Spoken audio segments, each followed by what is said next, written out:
Après l'ouverture, ici en Tai Chi Yang, l'idée, vous voyez, c'est de vraiment s'asseoir dans la hanche gauche pour libérer le pied droit et ici, à quelque part, laisser passer. Cette idée de laisser passer. Donc, quand je suis là, la première règle, de s'asseoir dans la hanche gauche, laisser passer et agir, vous voyez, sur les poignets. On sent vraiment ici qu'on se dégage, on commence à dégager comme une double saisie. Et là, à partir du pied gauche, il faut appuyer dans le pied gauche pour bien enraciner son pied droit et laisser monter la main droite. Et on s'est remis un petit peu de face.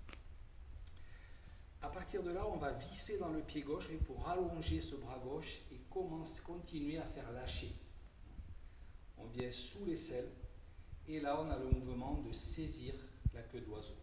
Originellement, on touchait, d'où l'expression saisir.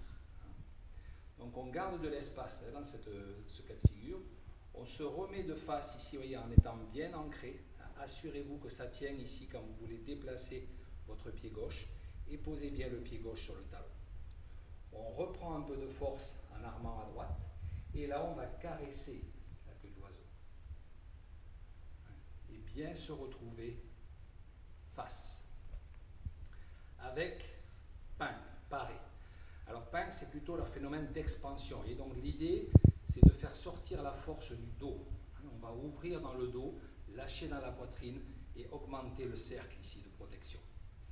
Mais n'oublions pas la fonction de la main droite, qui continue à appuyer sur la terre et dans laquelle il y a aussi une notion de cercle. On n'est pas bras tendus comme ceci ou bras trop fléchis. Entre les deux, toujours yin-yang. Quand on va vouloir partir vers l'est, pour le double paré, cette fois, le double pain, on va d'abord développer la notion d'assise. On va s'asseoir dans sa hanche droite, dans le poids de la hanche ici, et on va garder de la réserve dans le pied gauche pour pouvoir pousser dedans et visser vers l'est, ici, pour intercepter éventuellement avec cette main. On va ensuite pousser dans le bol du pied droit, on va stimuler le 1 du rein, le Yongchuan, et on va allonger l'omoplate droite pour aller faire lâcher ici notre saisie avant de venir sous l'aisselle gauche, de la même manière que précédemment. On se replace de face, avec toujours cette capacité d'ancrage ici, avant de dérouler son pied, mais avant je vais reprendre un peu de force à gauche et je vais pousser dans la terre à gauche. Et je m'assure, voyez, de garder le sol. Si je me suis bien mis dedans au départ, il n'y a pas de raison, je le garde jusqu'à l'arrivée du mouvement. Vous voyez, la pression est constante, elle va même augmenter dans le pied. Et ce qu'on peut noter sur le double paré, c'est que ça soulève, voyez, par rapport au paré simple, où je pousse plutôt vers l'avant avec mon cercle. Là, il y a quelque chose qui soulève. Et on voit bien que les deux mains agissent pour se protéger, se parer. Parer, certes, parer, mais se parer. Derrière, comme un double bouclier. On tient un bouclier à deux mains. Le premier bouclier, on le tient qu'à une main. Ok ?